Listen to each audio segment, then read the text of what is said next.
MysteryWire.com, home of the unusual and unknown. From Area 51 to the paranormal, it's your source to the most vetted UFO stories and special investigations in the world. Take a journey into the universe of MysteryWire.com. Hey guys, thanks for being here. We might be joined by our friend Chase Klutsky somewhere in the middle of this. Hope she is able to get here and join us. But I want to go around and each of you introduce yourself, and then we'll get started. Jeremy, starting with you. My name is Jeremy Kenyon Lockyer Corbell. My friends and enemies call me Forename. Okay, Joe? I am Joe Murgia, and also known as UFO Joe. Ryan? I am Ryan Robbins, also known as UFO Jesus. Danny?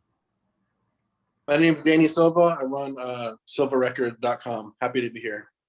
Duncan, are you joining the conversation?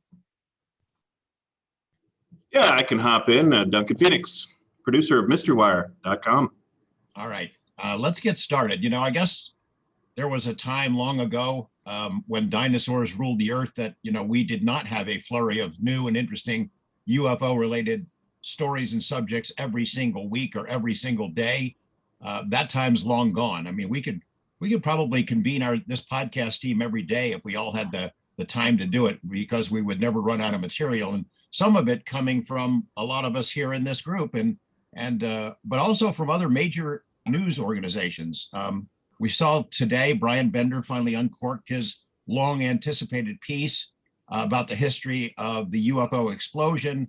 Something similar was done by the Washington Post a couple of days ago, and also by the New Yorker a couple of weeks ago, and all sorts of other versions by truly butthurt debunkers who seem to be dismayed that they can hardly keep up with the crummy excuses they develop to discredit or debunk the UFO information, cases, videos that have been coming out. I weep for them, I really do. We're going to touch on a lot of the current headlines with this stellar group of our colleagues, each of them veterans of the UFO wars, and they have the scars to prove it. And as I said, I think Chase Klutsky might be joining us a little bit later. Let's start with you, Danny. You have been watching the explosion of comments on social media, and we've kicked this around before. I mean, we all find it highly entertaining, but it seems like the last few weeks, the stories that Jeremy and I have broken, the videos, which we really felt was doing a good thing for the UFO subject and getting it out there, and it's been picked up by other media. But man, the pushback from supposedly pro UFO people has been really astonishing. The stuff I saw last night on Twitter, oh my God. So maybe we just jump into this kind of a thing. What's going on behind the scenes in UFO world, as opposed to, and including what's going on in front of the scenes on social media? I think it's always a question of people just aren't happy. They ask for something, they get it, and they still aren't happy. We saw that with when Elizondo came forward. The UFO community for decades was asking for government insiders to come forward and tell the truth. Elizondo did it. He came forward, and many people hated him for it. Luckily, I think more people loved him. So it's always more positive than it is negative. Anytime you put out a story, anytime you write something, it could be 100% vetted and amazing, and you're always going to have people critiquing it and dumping on you. And with social media, it's just that much easier to do it. You guys are seeing it because, let's be honest, you, George, and Jeremy have put out the most content this year. Really, the first videos since the original To the Stars videos. For years, people have been asking for more videos. We haven't had them, and it's been incredibly frustrating. You know, originally we were hearing rumors of 16 videos, 20 videos that To the Stars was attempting to put out. So we thought it would be kind of a continuous flow of these videos coming out, and it just wasn't the case. As time ticked on, people were getting more and more frustrated and more angry.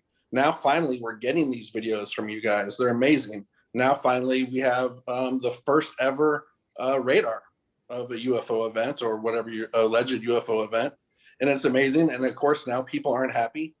We assume that the usual debunkers are going to jump all over it. Even some of the good guys will kind of put their nose into things and ask what we would assume would be kind of ignorant questions, wondering why can't you give more? Like, you are just going to not protect your sources. Like that would be something you would do, and that's something how you would operate in order to get these sources after decades of hard work. So it's unfortunate, but it's always there's more positive than negative.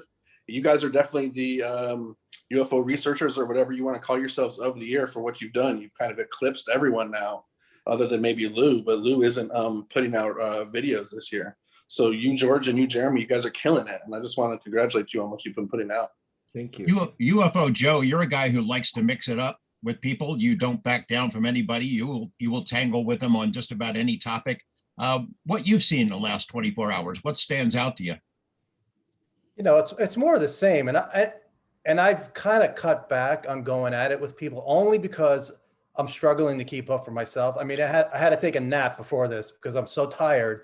And I worked on the Richard Dolan, Lou Elizondo transcript, and I put that out, and it's just the same feedback from people who are being negative and jealous. But, and I understand people can't watch everything that's out there, so they're behind. But the video that Jeremy put out, the only other radar that I'm aware of was John Callahan when he put out the radar related to the Japan Airlines incident. So this, even if the radar turns out to be a swarm of drones, even if that were to be the case, this has made it up to the top levels of our government, and they think it's UAP. So I would think that the people who don't have time to watch everything would at least focus on what you guys have put out, and they haven't. They're making ignorant comments, and it's disappointing more than frustrating. It's like people that we know, people who have been great for this community in the past, are just saying things that, they're taking shots at you, and also the regular people who don't like you are taking shots at you, which is expected. But I try to keep up on that, but it's better for me lately to focus on my material and try to get it done because I'm more productive that way. Yeah, true. You can get sucked into that and spend hours reading just outrageous crap, and suddenly the day is gone. UFO Jesus, Ryan, you're always looking for the bright side of things and trying to unify people, the laying on of hands. What spiritual counseling would you give to people who are pro UFO but are seemingly beside themselves a Twitter from the releases and stories that are broken that don't involve them?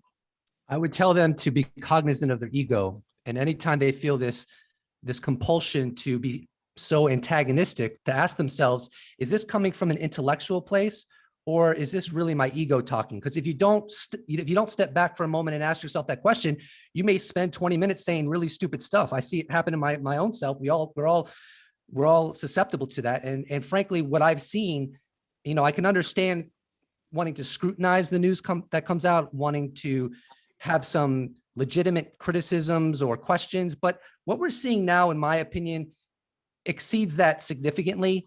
And I just think people are seeing that we're in the midst of an enormous disclosure deluge. The entire environment is shifting. We are entering territory we never had before, and people are like internally scurrying to get attention during this momentous time. And so I think they're lashing out because they feel like they want to be a bigger part of the spotlight, and they're not. So how do they respond? Some of these people respond to that. Instead of congratulating and being happy for the people that are changing the conversation and helping us kick the can down the field and progress, instead, they just choose to be negative and say mean, nasty things. And oftentimes what they say is irrational. So to boil it all down into one sentiment, it really just comes down to ego, in my opinion. Duncan, you have a ringside seat to how these stories have been put together and how careful we have tried to be in verifying information and making sure that everything we put into the stories is true. And, going through a rigorous process before we release something. And yet we got people who are complaining that they need to have everything delivered at one time. We want to see all of it right now. What's with this drip, drip, drip stuff? So maybe you could address the kind of feedback that Mystery Wire has been getting, and then also your ringside seat view of how Jeremy and I have worked together to put these things out. Yeah, I think ringside view is the correct analogy there, because sometimes it's not pleasant what you see up close, but it's fascinating. And so reaction that I've seen since yesterday, I think overall big picture, and I've really tried to, I know some of you haven't wanted to go through the social media and the rigors that involves, but I have this morning, and I've really been going through to see what people are saying. I think the majority of it is good. However, the bad stuff always, rises to the top, and that's what gets attention. Watching how you, George, and Jeremy have handled this, not just this week, but throughout this process, this past year that I've been year plus that I've been with you guys, nothing but impressed, nothing but it confirmed my belief that there is a thing still as true investigative journalism. Investigative journalism is not just sitting on the computer waiting for someone to have a good day and decide they want to give you something. You have to get out there. You have to, Jeremy used the phrase yesterday, to be a gumshoe reporter. And that's true. If you're not familiar with what that is, pretty sure it goes back to the olden days when you literally did just get out and you walked and your shoes would get all gummed up. You're a gumshoe reporter. You do the work. And if Jeremy, go ahead. Jeremy, I want to jump into the Omaha, this amazing radar video shot in the CIC of the USS Omaha, which gives a much broader perspective and proves that what we said in the initial story about the Omaha, the one about the sphere, that there were a bunch of these things, and you can see them on the radar, and it's amazing, and it adds so much to the conversation and understanding of the subject. Yet, for days, you announced, I think it was Wednesday, that you're going to put something out on Thursday, and we talked about it. We talked about how that rollout should happen. The accusations fly that it's all hype. I can't stand this excessive hype. Remember what you wrote. There was no hype. You didn't use an adjective. You said, I'm going to put something out on Thursday at noon. And it set people off. But I didn't see any hype. Didn't see any at all. So let's talk about that to begin with and talk about the story a little bit. Yeah, look, as UFO Jesus says, sometimes you can't win like ever. So here's the deal. No, I'm not hyping it. I'm not making money off it. I've heard, I'm not going into social. I just can't go into the social media. It's it's filled with vitriol. I've stepped away. I just drop, release. That's it. Yeah, all I did was say something's coming out. Pay attention. I wanted people to know that there was going to be more information coming out. Like, be prepared. Maybe carve out a little bit of the day. This is important news. We'll talk about what that news was. But before we get into that, I just want to say, it's a pleasure to be here with all of you. I really do appreciate the individual contributions that the three of you in particular have made, where you come at things with you really analyze them, you go into them, you're very detail oriented. And I think the audience, whoever's watching this, they should know that the three of you they call Murderers Row, I call you the UFO Viper team, visual intelligence team, right? Because, man, you go into social media, you have a bead on what everybody's thinking and feeling, and you won't engage in a negative way. You'll scrap if you need to, but you're really looking for the truth, and you're looking to get the information out. And I appreciate that. And as UFO Jesus said, we're all subject to our own desires and ego and this sort of thing, but I've really seen you all be steady with this, and I really appreciate it. And so that's kind of why I'm real happy to be here right now with all of you. We don't agree on everything. However, we're all seeking the same thing, which you can't say for everybody, which is the truth about what these unidentifieds are. So to your question, George, I've really stepped out. People can fight how they want. I haven't said everything that you and I obtained and released and we know about. And I think this is a good time for that.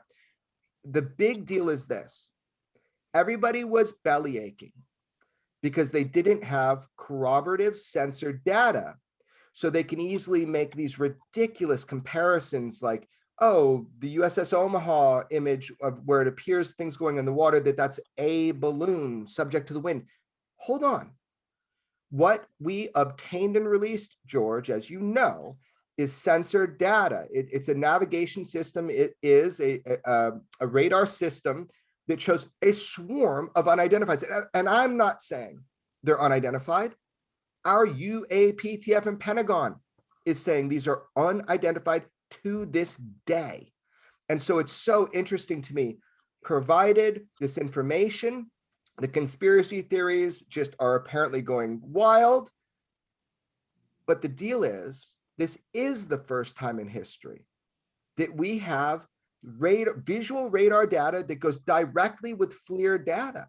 You know, that USS Omaha going into the water, that was at 11 p.m. If you really look into the timeline and the dates of that radar screen, which is a navigation system, but it does pick up contacts in the air, by the way, you'll see that it corroborates perfectly, as well as the voices. You can hear the same people. So this is verified by the Pentagon. People are talking about chain of custody. What do you need? This was verified by the Pentagon to be part of the Omaha UFO swarm series. What do you want? People can't come forward if they're operational. So what do you want?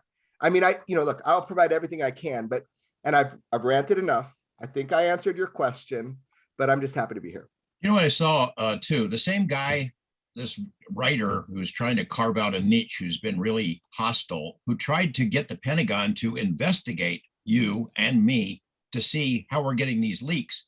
After you announce that you're going to release something on Thursday at noon, you write something to the effect of, adults don't act this way. They don't promote some story that's coming out. And it made me think, what news organization does he work for? Because every newscast in America does promos and tells their viewers when they're going to run something. 60 Minutes runs promos all week long. Our UFO story coming Sunday night, or whatever they're promoting. The New York Times tells us ahead of time what's going to be in the Sunday Times.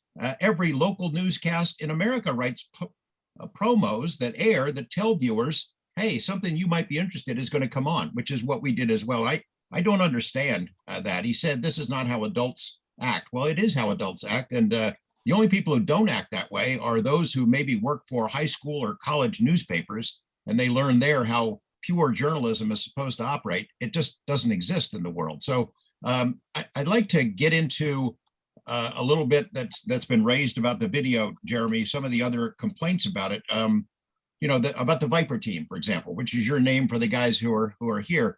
The Viper team doesn't deal with classified stuff. The Viper team creates, in essence, public service announcements shot by the Navy, and they release what they shoot. You want to address that? Yeah, sure, no problem. So the basics are this. I think people are just uneducated, and maybe some people are,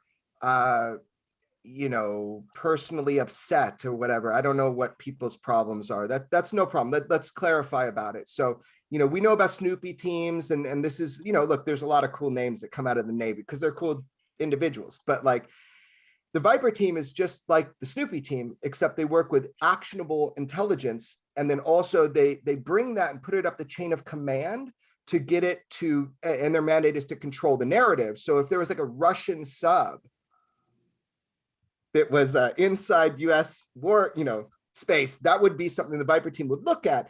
So this is not cell phone videos. This is in the CIC.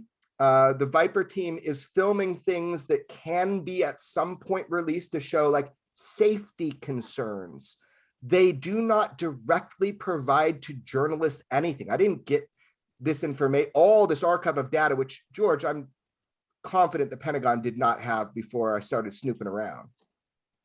So this information is not something that is directly given to journalists in some sort of conspiracy. The Viper team is the visual intelligence personnel team that deals with actionable information and how it is perceived by the media. They need to make sure that if a Russian sub comes into US waters, that this information they're filming, that it can be unclassified and explained, and that we won't run into the same problems and the same dangers.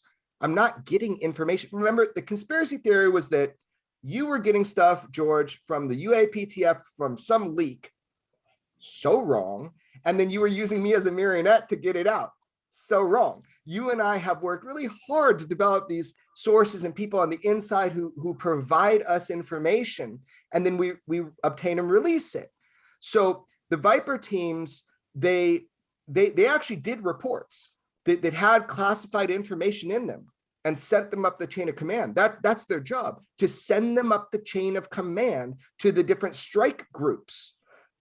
They do not just leak information to a journalist. So that is just wrong. Now, can a Viper team person film something that is classified? They try not to, like a certain system, a radar system, they try not to film a classified radar system, because then that camera will then be classified because it once filmed something classified. It's really crazy. So but they do provide classified information in their reports as they put it up the chain of custody. But that is completely different than how you and I obtained these recent releases. I'm not sure if I've completely clarified for you, but at least I've started it, because we should talk about the nature of the navigation system, the radar system that we put out. But I think I answered enough about Viper team, right? Well, are you telling me that it's not just a sailor using his cell phone in the CIC to record this stuff? Correct. That would be illegal. So you can't just like bring a cell phone. It's like kind of like a skiff where it's a protected area. It's the heart of the combat information center. You can't just bring a cell phone in there. That would be reprimandable. You would go to jail. That's not what's going on. This footage was filmed legally by the visual intelligence team. And the visual intelligence team then created four reports and put them up through the chain of command, some of which got to the UAPTF. However, I'll say it again, and you can cut this out if you don't think we should say it, but the information that you and I were able to obtain and collect, I know for a fact that the Pentagon didn't have it, nor did the UAPTF. This new stuff. And then now they have it all. So I feel like we did a service. I want to open it up to you guys to ask questions of Jeremy about the video, the kinds of things that you probably have on your minds, the kind of things that have been raised by others. Danny, what do you want to know about it? I'm kind of interested in what Jeremy just said. I'm trying to take it step by step. So the report was sent up, and then it's been confirmed that the task force had it. But how did they not have it before you put it out? I'm just trying to understand that. Okay, so the initial images and video that George and I obtained and released, including the two unclassified slides that were also contained in a classified briefing from May 1st, 2020, the UAPTF task force, whatever, right? That was a briefing. So they got data, which we will never get, Danny. They got data, classified electro-optic data, that kind of thing, about these series of events that we're going to talk about that were in a 100-mile radius that involved 9 ships and 2 subs at least. But what happened is, as I'm going through this over the years and I'm looking into this, I was able to obtain with George additional raw data. I mean, stuff that wouldn't be contained in a briefing because it's not brief, right? Mm-hmm. So after George and I released our first set of data, which are these slides and the video and his 3 photos that he had for years, and then the pyramid or shaped UFOs. Well, then we released additional data like this radar screen and the full video of the object going into the water. Now, this is not necessarily something that the Pentagon would have, because maybe it wasn't part of the briefing, but as I was kind of snooping around, individuals within these positions, to know about this, I am aware that at least one of them put the information up the chain of command and said, whoa, a journalist got this, you should have all of it. And so then all of a sudden the UAPTF and the Pentagon has more information than they had before. Is that fair to say, George? Yeah, that's amazing. Yeah, well, they did have some of it. We know that it was part of the briefing document, that they had the slides prepared so they can educate others, their higher ups, their bosses, Congress, about the Omaha incident. That was the slide. So they took that slide from a piece of video, but there's a lot of stuff that they did not have until the last couple of weeks since we've broken those stories. And what is the point? The point is to have a robust amount of data and information so that when the report comes out next month, maybe because it's all confirmed now, because the Pentagon is telling the truth, they're saying very quickly, they're saying, yep, it's part of the UAPTF and we have it. That is true. I know it to be true. But the thing is that now maybe they're going to be beholden to the American public, and so will our intelligence agencies who represent us through representative government, and they will hopefully have to answer more questions come next month than they had to before because of this flow of information. That's the hope. So do you think that the data that they already had before this came out was just so good they really weren't concerned with getting this data, or are they just so understaffed and undermanned that they didn't have, they just weren't able to get it? Great question. No, let me make this very clear. They have electro-optic data as well as maybe things like satellite data that corroborate and correlate to these events. They'll have stuff we never have because it shows, methods of conduct. And so it's classified. What I've put out with George, what we put out together is all unclassified. They have tons more data to make their conclusions, Joe, than what we have. I'm just trying to show you some extra stuff that really, it's not as good as what they have, but like it tells us something really significant, which is the radar data. It corroborates this idea and it reinforces it, that this is not like a singular thing. Someone said like a setting sun. It was at 11 p.m. You're crazy. The USS Omaha thing. You didn't read the information. Or they say like it was a balloon or something. You're crazy. You have no idea what you're talking about, because obviously this footage shows a swarm of unidentifieds. If you know how to read this navigation radar, it's unbelievable. So at least what we put out, Joe, is clarifying certain things, but the UAPTF and the Pentagon had far more data and knowledge than I will ever see in my entire life on this one event, and they could come to their conclusions much with a greater articulation than I could. Yeah. And to reiterate too, there's no leaks from the UAP Task Force. No, they're not leaking to anybody, not to me, not to Jeremy, not to anyone. We've had conversations and been able to confirm independently of the statements from Susan Go that this was part of their presentation, their briefing document, along with other things, some of which have been reported and some which have not. And I think probably there are mixed emotions about us releasing this material there. We're not in league with them. I think they probably were genuinely upset when we were able to obtain them and let them know indirectly that we had it and we're going to do stories. But I think since then, over the last 2 months, the stories that we put out, material that they had that they probably are not glad it fell into our hands somehow.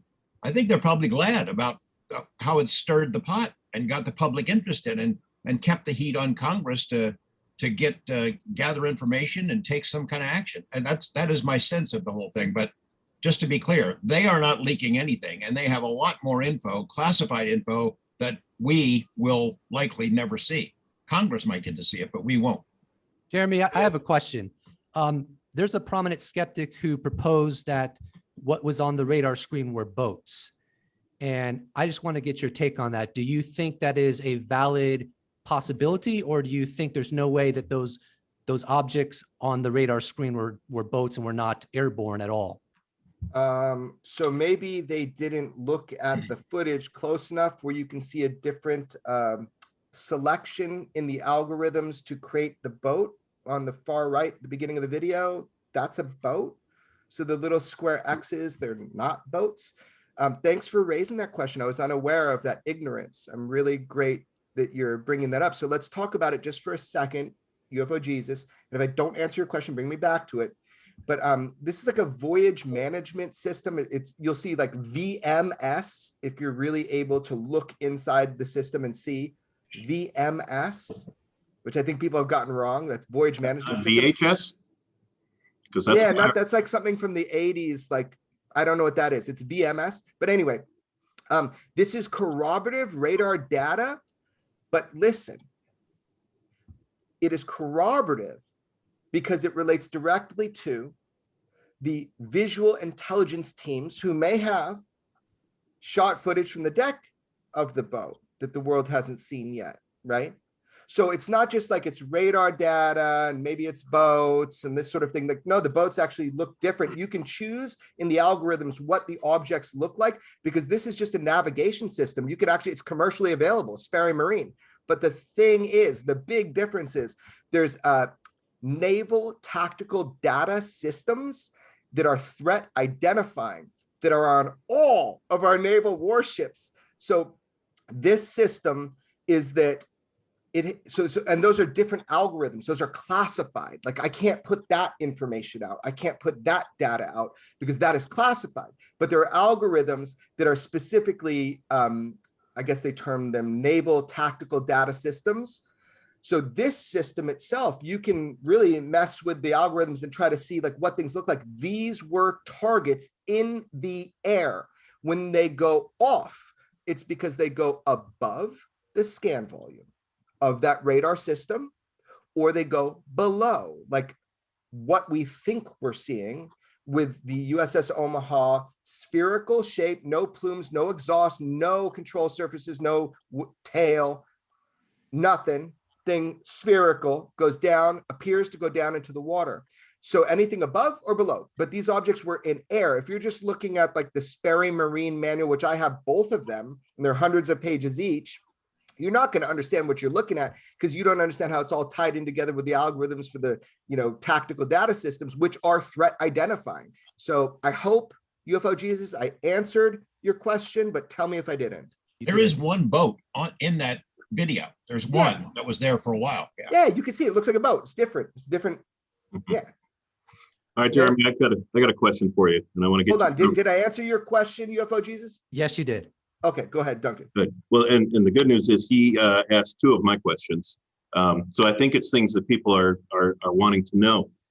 I just want to get it on the record, and I know you talked about this the other day when we talked to you after the release of this most recent video. There are edits in the video that was released. Can you explain those on the record? They're not edits, there are cuts. Okay. And then on top of that, the first time I looked at it, I said, why is it out of focus on the sides? Why can't I read that? Why is it fuzzy? That's how the video looked. Did you edit this video or manipulate this video in any way? I did not edit or manipulate the video in any way. I put cuts.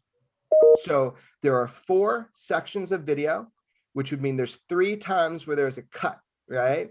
And what you're seeing is kind of the best of the best, what I thought was the most pertinent audio visual information. So you hear, and it makes it easy for the Pentagon to confirm it, because this is very clearly part of an operation, which they have audio log of. So it's very easy for them, like ship logs, like audio logs, so they could confirm it in 2 seconds. That's in a specific place we'll talk about later where those logs are. But here's the deal. That is unaltered from my hand. This is how I obtained and received them. I just brought them together in the best stuff so you can really hear what's going on. You can get a sense of what's going on. And at the end, you see 9 unidentified targets. There were 14, but understand there's the VI team in there. So Viper team or visual intelligence team, like you're going in there filming the pertinent things. You were called in there actually because of what was going on, because it was so severely bizarre and interesting. That's why they were called in. So yeah, I did not manipulate. I did not edit those videos in any way. They're all there. You can sharpen it so you can see.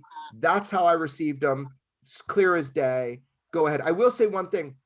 When you hear the person say 000, right? When you hear that part, that is meaning just like straight in front of the ship. That's the person directly responsible for manning the Sapphire FLIR system, the one that we later saw where that object then appears to descend into the water and they sent a sub and wasn't able to retrieve wreckage or any of the craft. But I will tantalize you a little bit by saying, George, I don't know if this is immature, but I'm going to tell you this, right? Which is that I do believe it might be. It doesn't matter. I will tell you this, like I do believe that given some good rest and some time off, that I'll be able to find more footage that will corroborate this on an even different level. Hey, Jeremy, I think this would be useful for them to understand is the timeline. So you see these 4 bits of video shot by the Viper team in over a couple of hours leading up to when that thing is up next to the ship and goes into the water. Why don't we have the Viper team shooting the radar at the same time that the object goes in the water? That'd be valuable to have, but we don't. One camera. Yeah, so he could shoot either the radar screen or that thermal imaging system, but not both. Yeah, it's one camera. However, I will tell you this, like I've looked very closely at this footage, know a lot about it as far as details, as far as coordinates, as far as times. I will say it's a good possibility one of those targets on the footage that we released with the radar is one of them that dropped into the water. We don't know that for sure, and I don't even want to go down that road. It's part of the same series. But all those targets are to this day unidentified by our UAPTF, by the top of the Navy. Everybody's been asking around. It's my dog. Everybody's been asking around. So it is in the same event series, which should be so obvious to you because of the, if you really look at the data, you'll see coordinates and times.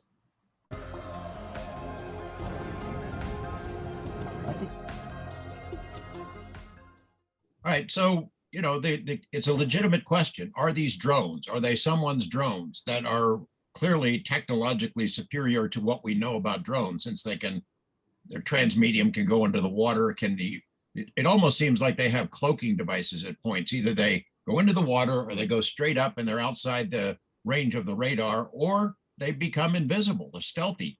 Joe, you must have questions about drones, right? Yeah, yesterday, Jeremy, I heard you say that there was one object that hovered above each ship, and then the rest of the objects swarmed around. So I immediately thought of Tyler Rogoway's article where he says, you know, a lot of times there'll be like this big mother drone and all these little drones will be with it. So I immediately thought, you know, is that what's going on here? And then I referred back to Lou Elizondo, who just did an event with Richard Dolan, which was a really good interview. And Lou he goes, use your common sense. And I'll quote him. He goes, not a single one of these have been shot down. Not a single one of these have ever been recovered from the ocean. Not a single one of them has had a mechanical issue. Not a single one of them has been able to be intercepted. He goes, and by the way, we have helicopters on these ships, and not a single one has been caught by one of our helicopters or aircraft. You know, okay. That's what he said. He goes, but you really got to do a lot of mental gymnastics then to prove to me that this is some sort of drone technology. And I know people will say, well, Lou doesn't know about drones, so I wouldn't put much weight into that. So that's what I have to say about that. I don't know, but that what Lou said is very convincing that it's not drones. Oh, okay. Well, I mean, we should talk about that a little bit. Like, why are things designated drones to begin with a lot of these Navy encounters and over Guam, let's say, where they were over THAAD missile silos, which I think it's fair for me to say now. I gave that story to Tyler Rogoway. I'm okay saying that now. So here's the deal. The drone designation is something that is done out of convenience. It is something that is done. We can move on, look the other way, keep going, right? Now, we do have problems with drones. Funny things, like overseas, people will go to bars and get tourists to come and fly drones over sensitive military installations just for fun. We do have a problem with drones. Everything Lou Elizondo said in that statement is absolutely correct. And I'll tell you something. Because I care about national security, George and I did omit some language that we heard in some of the footage we have, right? So there are capabilities to annihilate drones, and not in this instance, but in one almost identical. The drone deterrent technology was deployed and ineffective. And George and I will be reporting on that later. So the idea of shooting them down. So why didn't they shoot them down? Like in this particular instance, there's a kind of a triangle you use of intelligence that allows you to take kinetic action, as they say, to like go against these things. And that those three aspects were not met for this encounter.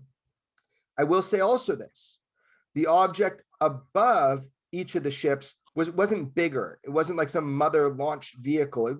Same visual identification, no sound, no one saw propellers, nothing like that. It wasn't different. It was like observational. I don't know. But multiple ships in the vicinity within 100-mile radius on radio, you can hear they were all experiencing similar, not exact, but similar types of UAP encounters. Not a single drone was recovered, not a single piece of wreckage, not a crash, no landing, no takeoff. If this is a foreign nation, we're in big trouble. If it's our nation, also big trouble, because the high-ranking individual, the top of the Navy, when it goes all the way up, is unaware of who were flying these and what the intent was. So I hope that kind of answers your question to some degree. It also goes to the role of the UAP Task Force. So we've been sharing things that are in the UAP Task Force briefing document that they use to educate intelligence agencies, their own higher ups, their bosses, all the way up to the Joint Chiefs of Staff, CIA, some defense contractors. The idea that they are presenting these as unknowns when in fact they are our drones, or they know that they're Chinese drones, and lying about it, it would be big trouble for them. It does not make sense. They're genuinely trying to investigate a mystery here, not trying to mislead their bosses or Congress. It would be really reckless of them to try to lie to their own bosses about the nature of the source of these drones. They're not ours. They're not our drones. Yeah. I also just want to say, by the way, it's so funny. I had a buddy over here the other day and he's like, oh, so this is a, actual right now military deployed, like this is what you get when it comes in your package for any of the armed services. And I'm like, yeah. He's like, weird. I noticed it comes with a cap. It was made for this. And I'm like, yeah, sure, it does. Do you see that little circular pinpoint? Yeah, so that's interesting. And by the way, you don't really put this on at night, by the way. That would be ridiculous. It looks kind of different when you do that. So I just want to kind of point that out real quick. There's a lot of things out there that are incorrect. Ryan, I would imagine you, like a lot of people, are curious about how quickly the Pentagon has responded to these requests for information. Can you verify this is real? Was it shot by the Navy? Is it in the hands of the UAP Task Force? I am astounded. Jeremy is astounded. We have given material, for example, to 60 Minutes. They got a response and confirmation. CBS News got a response. Everyone, I think, is flabbergasted. The Black Vault, Greenwald wrote an article about this, maybe two of them. Hey, isn't this suspicious? Yeah. I mean, Ryan, you got to have the same kind of question. Isn't it weird that the Pentagon is responding so quickly when they have in the past always dragged their feet? It's very perplexing. I think that Corbell said that maybe they're just trying to get ahead of it. They know this is coming out eventually, and they don't want to present themselves as trying to obstruct evidence or reality. And I want to speak upon the question of whether these are drones or not that we were just discussing. If these were truly drones, and if the perception is that these are way better than what we have in our arsenal, then I think it would be a national security imperative without any question whatsoever to shoot one out of the sky so that we could get it, haul it over to Area 51 and try to back engineer it. I mean, if these things are, you got 50 or 100 targets over several days and several events in a multiple event series, and they're flying they're flying for long periods of time. They're provocative. We don't know where they come from, where they're going with our best sensors, with literally the best sensor systems, the most well-funded sensor systems in the world. Would the Navy really be like, oh, okay, China got something way better than we? Who knew? No, they try to shoot that thing out of the sky, bring it on board to the ship, bring it out to Area 51 and try to back engineer it, because not to do so means now China or Russia has a runaway train with extraordinary technology. And here we are completely leapfrogged. Like we would let that happen. Let me put it this way. If they were Chinese or Russian and they are really, really further advanced than us, I think it would be like one of the most biggest priorities of the national security apparatus would be, we got to shoot one out of the sky. We got to shoot one out of the sky so we can get one and we can back engineer it so that we can be on par with China or Russia. So that's all I got to say about that. Anyone else want to comment on that? Unless they already have one. Yeah. And then I think it was Scotty Schwartz's report on NBC that afterwards the anchors were like, and I think he was still part of the conversation, if it's China or Russia, that might be a bigger, it's a worse story than if it's not us. You know, it's like the worst disaster intelligence-wise in the history of our country. You know, that's going to be a story everywhere if that turns out to be the case. But yeah, like Ryan said, you would think they'd try to shoot him down. And what Lou said, unless you and if you can't shoot him down, you're really, you know what? If you can't shoot him down, you know that China or Russia has leapfrogged us. They're playing with us, and to top it all off, you can't even shoot them down. So they're basically just taunting you. It's a terrible situation, and it's a very serious national security issue for sure, if that's the case. I would just also add that, you know, if you're trying to do reconnaissance, like over the THAAD missile silos, by the way, that happened in Guam, if you're trying to do reconnaissance, would you have a huge, bright, shining light on each of your vehicles? Would you do that? I mean, this is like a performance. And by the way, something people don't know yet, and I think they'll get visual evidence of this at some point from George and me, which is that with the USS Omaha, some of the objects were blinking, others were not. I don't know what to make of that, but I believe there's visual evidence for that. So what we're seeing are these objects coming in, and they're brazen and they're performing and they're swarming, but they're not coming in super aggressively. They're coordinated over 100-mile radius and 9 ships. And this is all captured in many forms of visual intelligence that the world might see, but also other forms of intelligence that the world will never see as far as a public realm because of the classification of some of these systems. So it makes you wonder, right? Where are they taking off from? Where are they going? What are they doing? Who's operating them? What is the intent? And some objects are moving very, you know, like a drone. You know, they're not moving. I mean, 158 miles an hour is pretty darn fast against the wind, which is about 40 knots.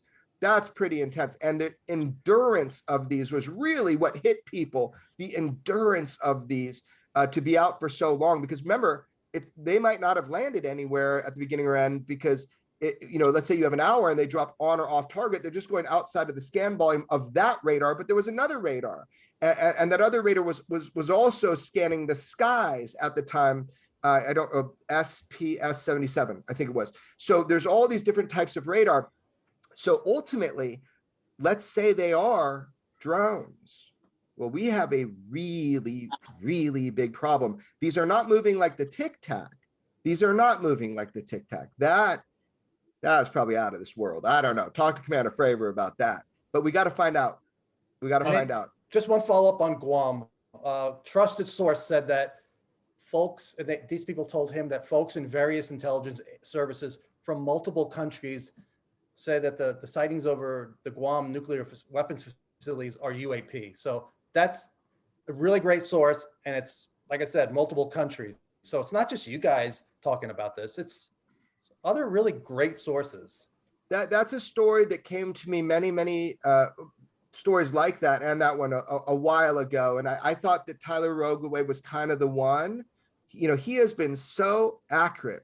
Tyler Rogoway has been so accurate. If we have a difference of opinion, that's something else. But as far as his reporting on the facts, man, he has been the most accurate journalist besides me and George Knapp, I think. You know, he really has. I would agree with you, UFO Joe, that particular case, it could be drones, but they were acting in ways that were very strange. And again,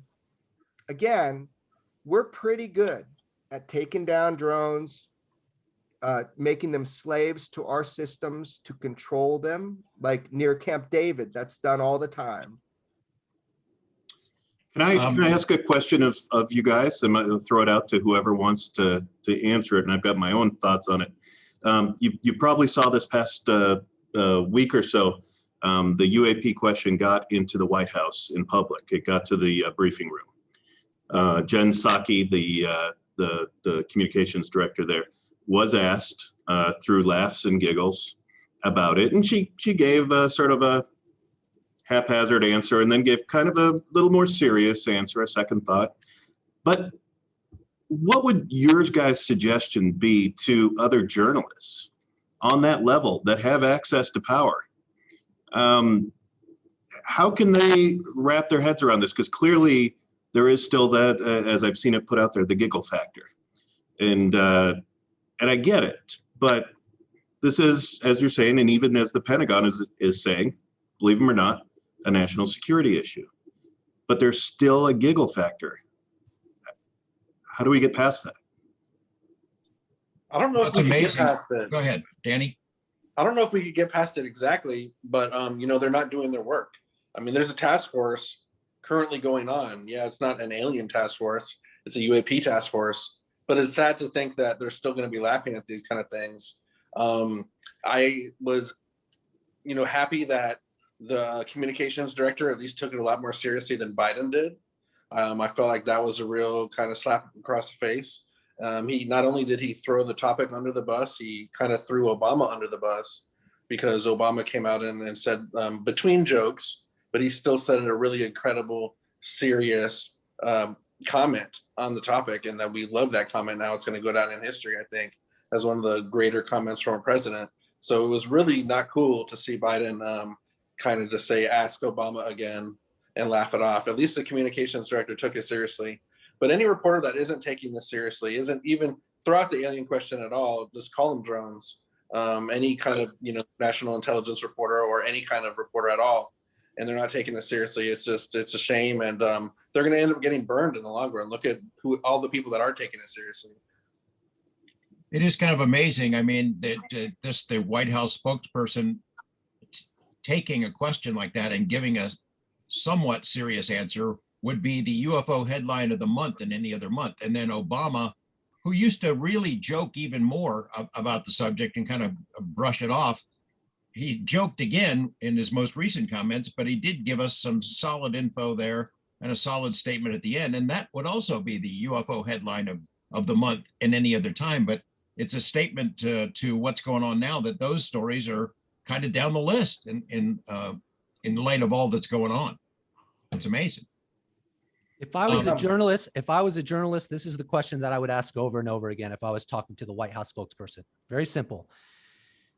Has there been any sensor data collected that proves or suggests that some of these UFOs have flight characteristics not known to exist in any military inventory in the world? Because that's all we really need to know. If the answer is yes, well, that squarely puts the proposition these might not be from humanity before us all. And I think if you're going to ask the spokesperson a question, that might be a good one to ask. Amazing. And it's funny, yeah, George, you said in any other time this would be huge news, but I am so spoiled by all the UFO news that, I have to remember. It's like I have to pretend like this hasn't happened, but yeah, that was a big deal. And it's hard for me to get my, to lower my expectations, or that's not the right phrase, but it's hard for me to rewind and remember how we were just, 3.5 years ago. So, but I like it. I mean, I'm happy. I'm happy that it's happening. It's hard to keep up with everything. And hopefully the media just has to keep asking, some of the bigger names in media who cover the White House, just keep asking, just keep up at it. Because we can't be in that room and ask the question. So that's hopefully they'll continue to do their jobs. I am still dumbfounded by the quick responses from the Pentagon. Susan Go, who is the only belly button who can talk about this stuff for DOD, that she gets back to people so quickly. We could tell you a story about the previous video that we put out, Jeremy, that how quickly they got out. In fact, they had some inquiries about the video before we put it out. But she is like Johnny on the spot. And I've seen these conspiracy theories where obviously Jeremy and I have to be working with her for her to respond so quickly. Duncan, you can testify to this. As much as I would like to have a deep, meaningful, personal relationship with Susan Go and be very close to her and get all kinds of inside goodies, she does not speak to us. She does not respond to basic FOIA questions at all. No, and in fact, you're talking about all these quick replies, like within minutes, or 3 hours this last time yesterday. Guess what organization has not gotten a response from the Pentagon? Just guess. Mystery We haven't weapon. got a response to the Omaha sphere video yet from a couple of weeks ago. Nope. She must not like you very much, George. You're telling her to do this, aren't you? You're behind this. Okay, hold on. Don't start a new conspiracy. Like I think I know why. Text. I think I know why they're confirming these very quickly. And I think, George, I think you would agree.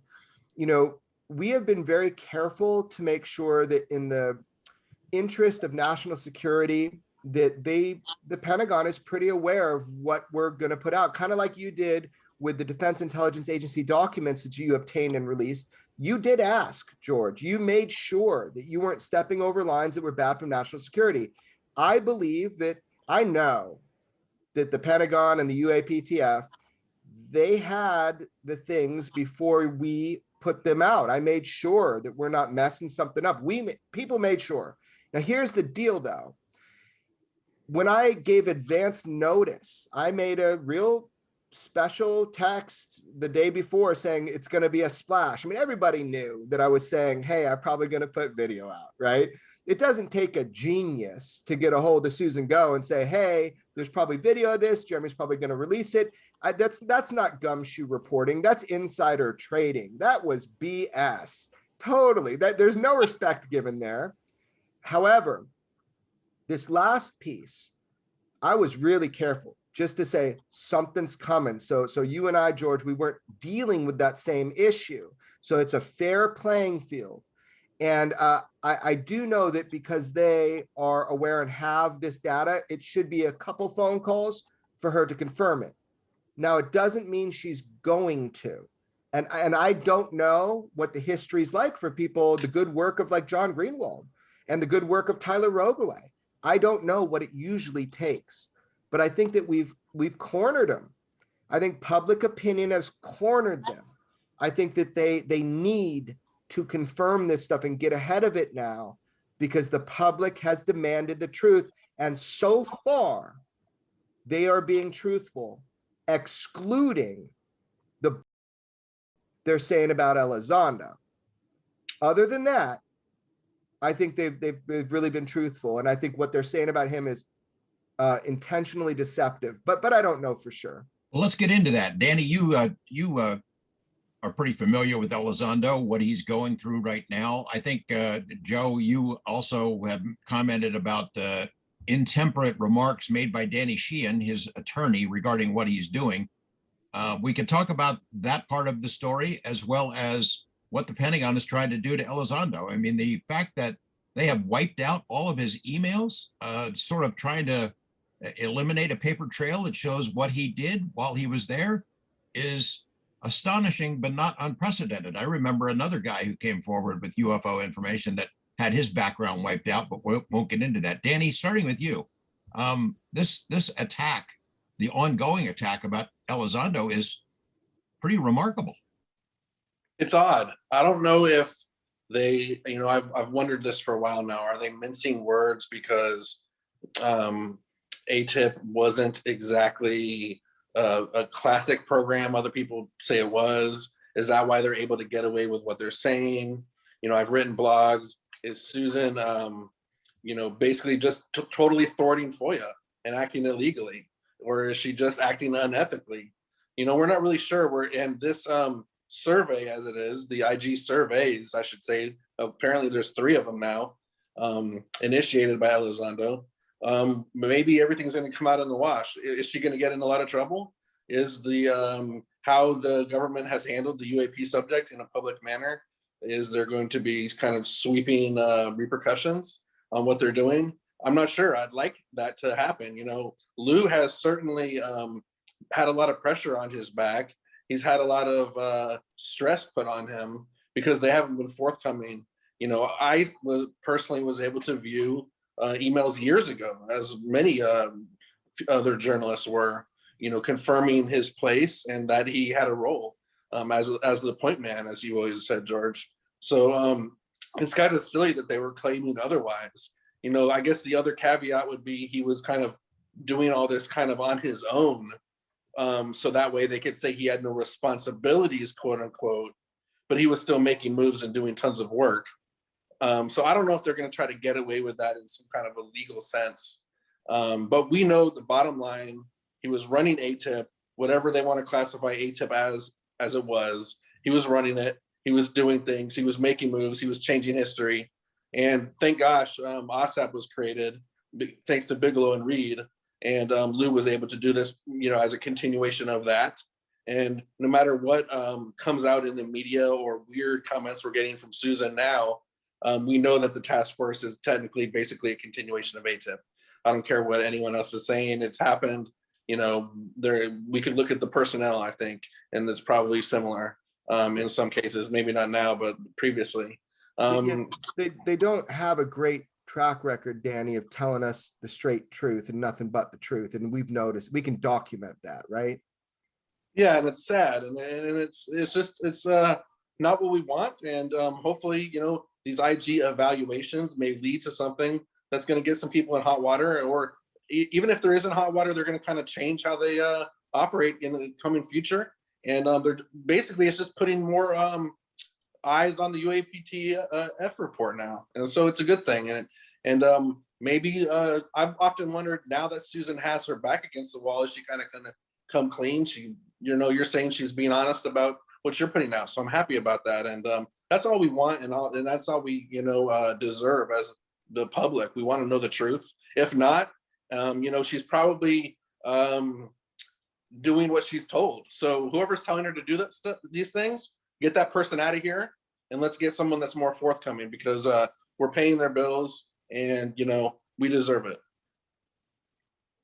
I think there's likely personality issues involved. Some of the personnel, you'll recall when Lou Elizondo stepped out on that stage, October 2017, his boss didn't know he was doing it. His boss didn't know that he had those responsibilities. His direct supervisor, who's still working there, who is not happy about being left out of the loop, is probably involved in some of the skullduggery that's been aimed at Lou's way.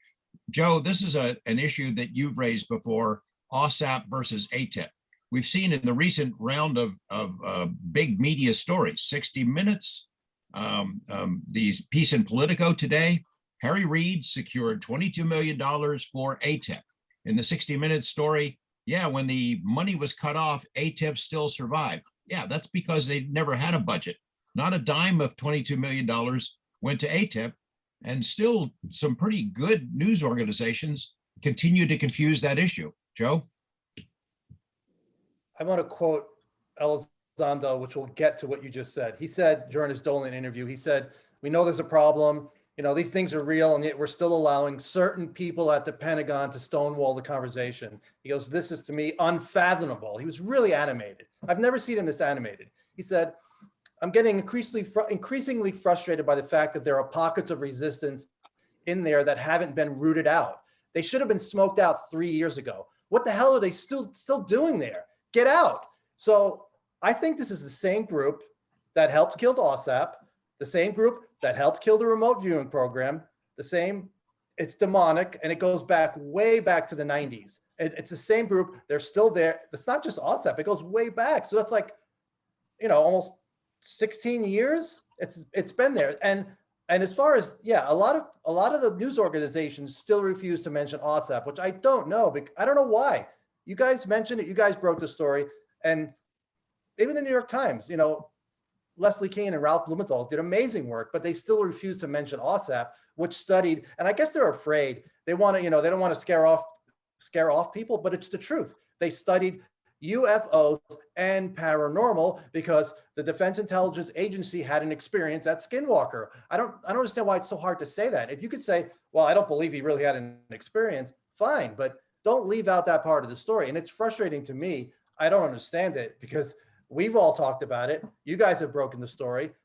There's been a couple of places where it's mentioned. I think Ryan Bender's story mentioned it today, but I don't know, George, you've been doing this for a long time. Maybe you could explain it. I cannot. I can't get it through. I know we've had conversations that with some major news organizations, and somehow me trying to convey the distinction between those two programs just never seems to break through the cranium. Ryan, you created UFO Jesus at exactly the right time. Can you, we've been talking about some problems that have popped up in different media stories. Can you give us the Jesus view, the positive spin as we sort of wind down this program about what comes next? Do you have faith that the UAP Task Force report will be a game changer, or are you worried it gets buried or watered down and ignored? Well, I think I've heard that Elizondo recently has become more pessimistic about it, and he has sources and connections that I don't have. But I will say this: I don't know how they're going to water it down. I just don't know how they're going to do it. I mean, first of all, we have the Nimitz event, and we have all the technicians and aviators that came forward and are very explicit about the flight characteristics of what they encountered. And we have the fact that Congress has been given high fidelity briefings of data that is classified that was not provided to us. So and furthermore, we've had the former director of the Central Intelligence Agency, John Brennan, James Woolsey, chime in on UFOs, giving it credence. We've had the former director of National Intelligence, John Ratcliffe, as well as James Clapper, make amazing, explicit sentiments about UFO reality. And we just had a 60 Minutes. We just had Barack Obama talking about it, saying that there's records and footage of technology maneuvering ways that we don't have a clear understanding of. And furthermore, there's all this shenanigans going on with Lou Elizondo, and then you read a story by like Billy Cox about former 4-star General John Kelly. He was the former director of Homeland Security. He had all these high posts in the government, and you're scratching your head and you're like, well, why was he never briefed on UFOs? It's hard to not think there's a cover up when you look at all the people that were never briefed, and now they're all getting briefed. All of a sudden, they're all getting briefed. The former, James Mattis wasn't briefed, and it's just all these weird stuff. And it's like all of this is so public right now. Anyone with half a brain can look at it and be like, something's not adding up. So are they really brazen enough at this point, after all of this has been laid out on the table and anyone can look at it in an objective way? Are they brazen enough now to say, oh, yeah, that was all interesting. Everything that transpired in the last 3.5 years was real interesting. But UFOs, nah, they're just run-of-the-mill conventional drones, and we have everything in control. I don't see them doing that because I don't see how they could get away with it. And that's really all I think about it. Joe, your last statement from you, I want to address the threat issue. This is something that gets under your skin. UFOs are a threat or they're not a threat. We've seen guru UFO people out of the past who feel like the train is passing them by. So they're condemning everything that's going on as a plot by the Pentagon, disinformation, because our UFO brethren, our space brothers, are nothing but peaceful and wish the best for our planet. What do you think? So Elizondo's lawyer, Daniel Sheehan, who's done amazing work through the decades, he said that he believes that there were people within TTSA that put pressure on Mellon and Elizondo to push forward the threat issue. Now, Elizondo is now out of TTSA, and so is Mellon, and they're saying the same exact thing. So that doesn't wash with me. For me personally, I hear, well, these things are going over nuclear sites and they're shutting down our nukes. So they're trying to tell us that, nukes are dangerous. So they're not a threat. I'm like, well, George Knapp has reported that in Russia and the old Soviet Union, they turned on the nukes. So what does that mean? So basically, I don't know if they're a threat. I don't know. What we're seeing right now doesn't appear to be a threat, but what if there's another intelligence here that we can't see? What if there's another intelligence that can cloak themselves and they're not making themselves known and they're doing things behind the scenes? I would love for it not to be a threat. I would love for it to be an intelligence here that wants to help humanity evolve, and they love us, and it's all good and great. But I don't know if that's the case. So I don't understand how anybody can say with any authority that they're not a threat. So that's it's frustrating to see people get mad at me for saying, well, they might be a threat, and that's what Lou says. That's what Mellon says. It makes sense, especially people in the defense industry. They have to see this as a possible threat. And I want to just jump in right now. There's a difference between threat and hostile, and I think people are losing that. A threat means it could be a threat if it wants to be. Saying it's hostile means it's actively engaging people in a negative way. So just, if someone says it's a potential threat, that doesn't mean they're saying it's hostile. And I think people sometimes conflate those two words, and I think that's important to take note of. But it could be hostile on a different level. On a covert level. On a covert level, I guess it could be. And I start getting into woo-woo. But you can't prove that. But you can't prove that. But you can prove it. Yeah. You can prove whether it's hostile on an overt level. I think you could. Yeah, I mean, from what we've seen, I don't know what data our government has that shows otherwise. So I'm ignorant on that, as far as that. I think.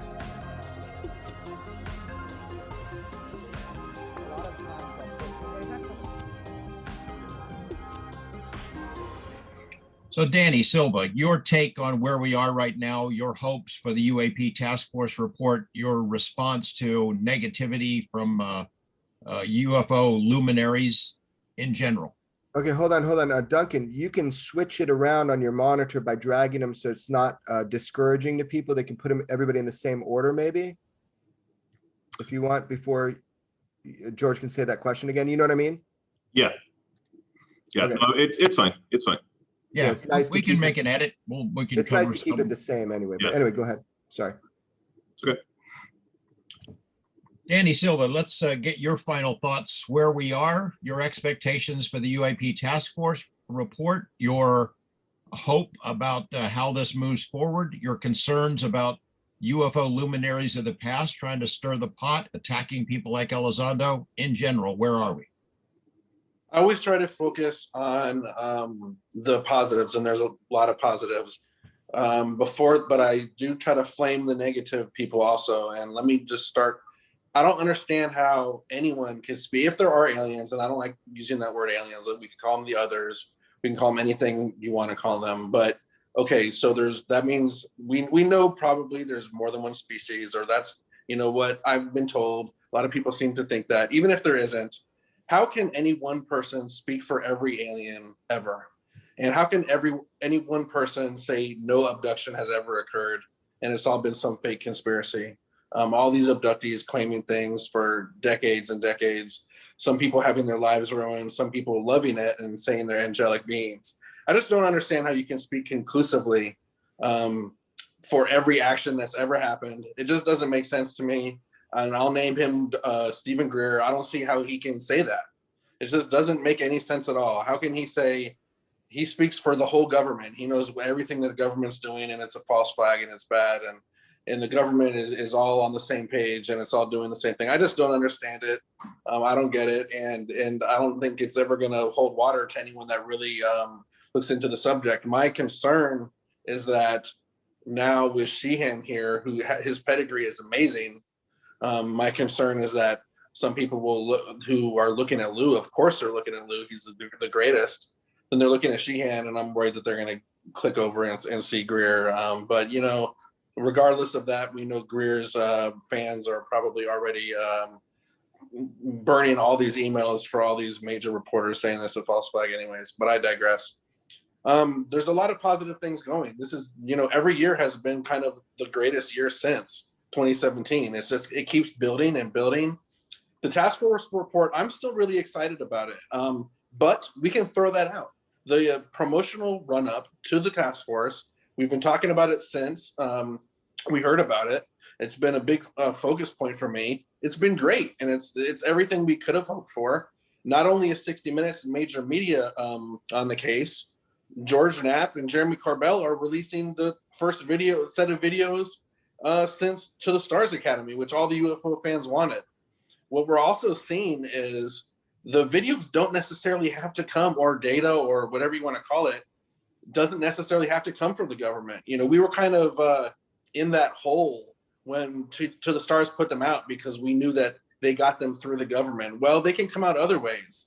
They can come from great work from people like Dave Beatty breaking the story, military people coming to him and telling him things and getting the ball rolling. Look at what Jeremy's been able to do. Look what George has been able to do.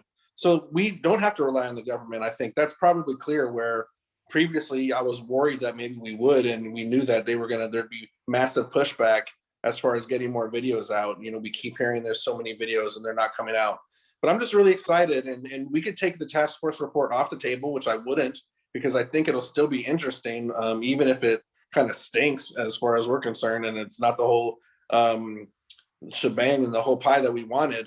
But you know, they're kind of creaking the door open, and we're getting a little bit of a peek. So I'm just I'm happy of what's happening. I'm really happy. It's going to be interesting to see what happens after the report is released. But the media is engaged. I don't see this falling back necessarily. We're going to keep pushing, and military individuals are obviously going to be giving information out to journalists because they're interested and they want to see it out. So regardless of what this task force is doing, regardless of what these Pentagon spokespeople are doing, I'm seeing a lot of positive movement, and I'm just really happy. And it's that isn't to say everything's going to be smooth sailing. We spoke about it on the last Mystery Wire podcast, and it got a lot of attention. You know, there is a war going on. There's a big war going on, especially against Lou and probably against the task force itself. You know, Joe was just mentioning this pushback that we've seen for probably over a decade. It's not going to go away. We're still fighting, but there's a lot of positive movement going on, and I'm really happy. And it's been a historic year. Every year is going to be better, I think. Duncan, you've had a crash course in UFO politics and cases in the last 2 years. Any thoughts to add to what's been said? Keep pushing, keep digging. Everybody, not just George, not just Jeremy, not just you guys, everybody. It's okay if it doesn't come from us. It's okay if Jeremy's not the next one to put out the big video or the new memo or something. If you're listening to this and you have something, reach out. Especially, you know, I can only speak for myself and partially George. You know, it's confidential. Reach out to us. It's okay. There are ways to communicate that don't require us going on Gmail. You know, it's all right. And also just take a deep breath. You know, this stuff is intense. There's a lot to it. I can wholeheartedly attest to the learning curve on this. Take a deep breath, do your homework, and then make educated decisions. And I think that's what these guys are doing. They've done their homework. They're doing their homework. The homework doesn't end on this. Do that, make your own decisions, have an opinion, that's fine, but be okay if someone disagrees with you. And that's, I think, what you're seeing here today is that's okay. But keep digging, keep asking questions. Jeremy, you have the floor next. I would characterize it this way. You know, we've had some major figures in this topic urge us to take one for the team, that we should give up the materials that we have collected, give it to big media platforms so that they can break it instead of us, instead of something as minor as Mystery Wire or Extraordinary Beliefs. We've done that, right? We've done that. We've made that offer and shown them the goods, and none of them were able to use it. They couldn't pull the trigger. So I think it's up to us to continue to push the ball down the field. Jeremy, go ahead. Yeah, man. This is a war of ideas. People that say we should give it to the New York Times, give it to 60 Minutes. We tried, and it wasn't effective. And they wanted it, but they're so bureaucratic and honestly, just not well informed sometimes, that it's difficult. Even when we did the legwork and got stuff verified and that kind of thing, it's a bureaucratic system. What we're doing, George, this is the way to drop an atomic blast about UFO. All those outlets, they pick it up, but we get it out instantaneously, democratically, broad spectrum, all across the world with a single drop on social media. And what these big networks don't have are things like people that have really helped propel this forward, like the powerful Joe Rogan. One post hits more people than any of these news shows combined. We're doing it the right way. We're doing it the modern way, and we're doing it democratically. So when we put these things out together and we use social media, and then Mystery Wire pumps it out, it always gets picked up by the bigger networks. Some of them got fights with one another and only certain people will cover certain things, but hopefully we're finding a way around that too. And we are collectively. So I guess the takeaway for me, just to kind of finalize this one thought, is this is the future. This is citizen journalism. And that doesn't exclude networks. This is just the way that we get the biggest bang for the buck, because it's a war of ideas. People that try to dismiss the gravity of what's going on by labeling things prosaic with less information than those who have more information than them, beware. Debunkers, beware. Because this information is coming out. We just got started. This is the tip of the spear. I need a little bit of rest, but I ain't stopping until I see the bodies hit the floor. I'll add one more thought about the threat narrative. We don't see aliens attacking our cities like an Independence Day, wiping it out with gigantic laser beams. We didn't see them attack the USS Omaha or the 8 other ships. They were just observing. Seemed to be some sort of a performance, a display that, hey, here we are, take all the pictures you want. We're on your radar screens, we're real, sending that sort of a message. Because they're not attacking us and wiping us out and using their vast technological superiority, and they're not being hostile in an overt way, doesn't mean that their interests and our interests are the same. I suspect that although they are not attacking us right now, that they have an agenda that is playing out over the long haul that is not necessarily in our best interest. And it may be subtle and it may be hard to document, but this phenomena has been with us an awful long time. It seems to have upped the ante in the last couple of years, making itself more obvious. But there are some pretty dark corners in this story. There are researchers, investigators, professional people with PhDs who have gone down some pretty dark alleyways and come back shaken by what. So it's good to welcome this and embrace it and see what we can learn, but not be naive about what could happen down the road.